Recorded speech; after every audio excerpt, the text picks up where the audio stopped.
रसूल करीम ने एक प्याला मंगाया जिसमें पानी था। फिर इसमें अपने अपने दोनों हाथों और चेहरे को धोया और इसी में कुल्ली की। रसूल करीम हमारे घर तशरीफ लाए। हमने आपके लिए तांबे के बर्तन में पानी निकाला, इससे आपने वुजू किया, 3 बार चेहरा धोया, 2 बार हाथ धोए और सर का मस किया। इस तरह के पहले आगे की तरफ हाथ लाए, फिर पीछे की जानिब ले गए। जब रसूल करीम बीमार हुए और अब की बीमारी ज्यादा हो गई तो आप ने अपनी दूसरी बीवियों से इस बात की इजाजत ले ली कि अब की तीमारदारी मेरे ही घर की जाए। उन्होंने आपको इजाजत दे दी। एक रोज रसूल करीम वो आदमियों के दरमियान सहारा लेकर घर से निकले। आपके पाँव कमजोरी की वजह से जमीन पर जिसते जाते थे। हजरत अब्बास रजी अल्लाह अन्हु और एक आदमी के दरमियान अब बाहर निकले थे। उबैदुल्लाह रावी हदीस कहते हैं कि मैंने ये हदीस अब्दुल्लाह बिन अब्बास रजी अल्लाह अन्हुमा को सुनाई तो वो बोले, तुम जानते हो दूसरा आदमी कौन था? मैंने अर्ज किया कि नहीं। कहने लगे वो अली रजी अल्लाह अन्हु थे। फिर हजरत आयशा रजी अल्लाह अन्हा बयान फरमाती थीं कि जब नबी करीम अपने घर में दाखिल हुए और अब का मर्ज बढ़ गया तो आपने फरमाया, मेरे ऊपर ऐसी 7 मशकों का पानी डालो जिनके सरबंद ना खोले गए हों, ताका में सुकून के बाद लोगों को कुछ वसीयत करूं।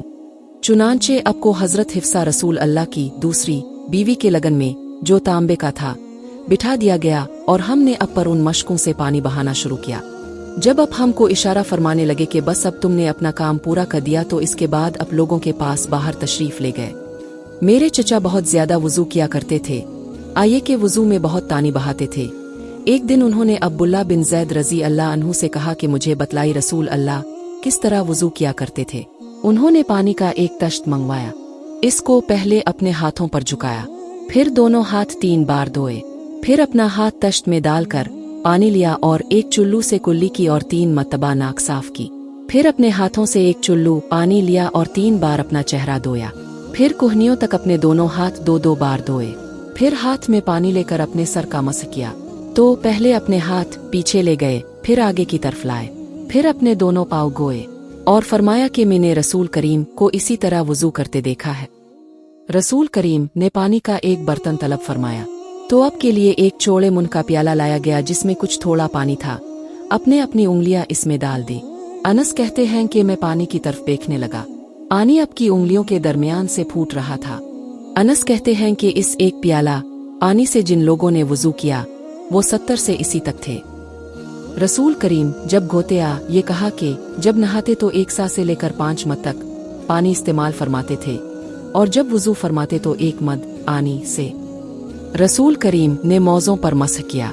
अब्दुल्लाह बिन उमर रजी अल्लाह अन्हुमा ने अपने वाले माजिद उमर रजी अल्लाह अन्हु से इसके बारे में पूछा तो उन्होंने कहा, सच है और याद रखो जब तुमसे साद रसूल अल्लाह की कोई हदीस बयान फरमाए तो इसके मुताल्लिक उनके सवा किसी दूसरे आदमी से मत पूछो। और मूसा बिन अकबा कहते हैं कि मुझे अब्वाल नजर ने बतलाया, उन्हें अबू सलमा ने खबर दी कि साद बिन इब्बी वकास ने उनसे रसूल अल्लाह की ये हदीस बयान की।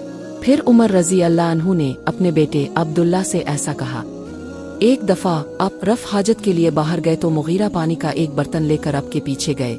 जब आप कज़ा हाजत से फारिग हो गए तो मुगीरा ने आपको वुजू कराते हुए आपके आज़ा मुबारका पर पानी डाला।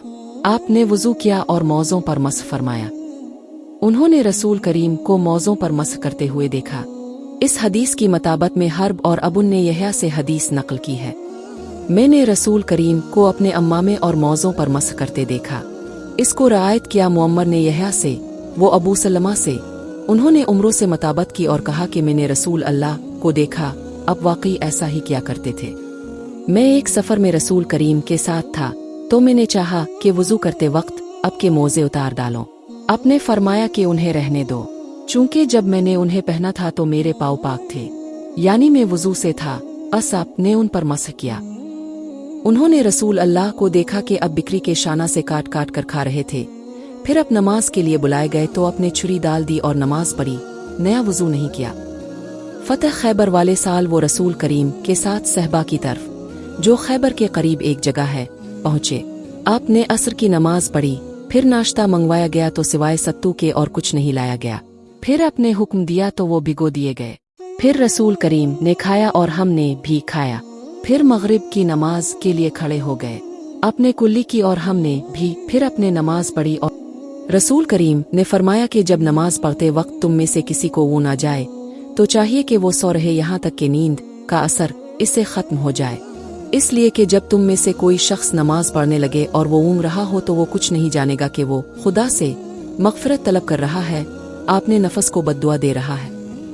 रसूल करीम जब रफ़ हाजत के लिए बाहर तशरीफ़ ले जाते तो मैं आपके पास पानी लाता, आप इससे इस्तिंजाक फरमाते। एक मर्तबा रसूल अल्लाह 2 कब्रों पर गुजरे तो आप ने फरमाया कि उन दोनों कब्र वालों को अजाब दिया जा रहा है और किसी बड़े गुनाह पर नहीं। एक तो उनमें से पेशाब से एहतियात नहीं करता था और दूसरा चुगलखौरी क्या करता था। फिर आपने एक हरी टहनी लेकर बीच से इसके 2 टुकड़े किए और हर एक कब्र पर एक टुकड़ा गा दिया। लोगों ने पूछा कि या रसूल अल्लाह, आपने ऐसा क्यों किया? आपने फरमाया, शायद जब तक ये टहनियाँ खुश्क ना हो उन पर अजाब में कुछ तखफीफ रहे। इब्न अल-मुसन्ना ने कहा कि इस हदीस को हमसे वकी ने बयान किया, उनसे अमिश ने, उन्होंने मुजाहिद से इसी तरह सुना। रसूल करीम ने एक देहाती को मस्जिद में पेशाब करते हुए देखा तो लोगों से आप ने फरमाया इसे छोड़ दो। जब वो फारिग हो गया तो पानी मंगा कर अपने एक आराबी खड़ा होकर मस्जिद में पेशाब करने लगा तो लोग इस पर झपटने लगे। ये देखकर रसूल करीम ने लोगों से फरमाया कि इसे छोड़ दो और इसके पेशाब पर पानी का बरा हुआ दोल कुछ कम बरा हुआ दोल बहा दो, क्योंकि तुम नरमी के लिए भेजे गए हो, सख्ती के लिए नहीं।